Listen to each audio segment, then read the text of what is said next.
Hello, Arturo here with an update to the Asset Workspace tool with version 1.3.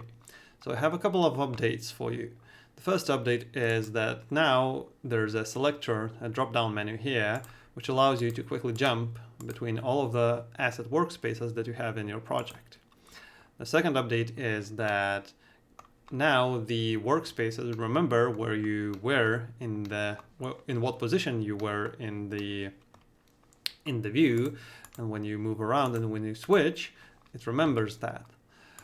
But the biggest and the greatest thing that is waiting for you in this update is the ability to take folders like this and then just drag and drop them into the workspace, and it will be laid out and connected for you automatically according to the folder structure. So instead of doing all of this manually, it's now as easy as just drag and dropping it. I hope you like the update, and thank you for your support.